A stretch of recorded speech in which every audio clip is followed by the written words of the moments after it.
আজ অনেক দিন পর ওয়েদারটা ভালো থাকার জন্য ভুগুকে নিয়ে খেলার মাঠে গিয়েছিলাম। তো ওখানে গিয়েও খুবই আনন্দিত। তো সাথে আরও দুজন গিয়েছিল, যার জন্য বেশি মজা পাচ্ছিল। তো শুধু এই মাথা দিয়ে ও মাথা ছুটে বেড়াচ্ছিল। মাঠটা অনেক বড় ছিল, এখানে ফুটবল খেলা হয়। এখন করে বিকালে বাচ্চারাও যায় ওখানে, বড়রাও গিয়ে বসে থাকে ওয়েদারে, মানে গরম, অতিরিক্ত গরম হওয়ার জন্য। তো প্রচণ্ড মানে উৎসাহের সাথে খেলছিল। তো ওকে দেখে আমার পুরোনো দিনের অনেক কথাই মনে পড়ে যাচ্ছিল।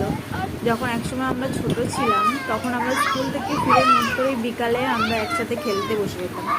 তো এখন তো আর সেগুলো কিছুই দেখতে পাওয়া যায় না। এখন স্কুল থেকে এসে সবাই মোবাইল, আর স্কুলে যাওয়ার আগে মোবাইল দেখতেই ব্যস্ত।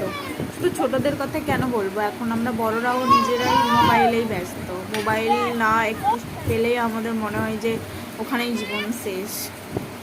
তো ও অনেক দিন পরে ওখানে গিয়েছিল, যার জন্য মজা করে খেলছিল, আমারও খুব ভালো লাগছিল। আর নিজেরও একটু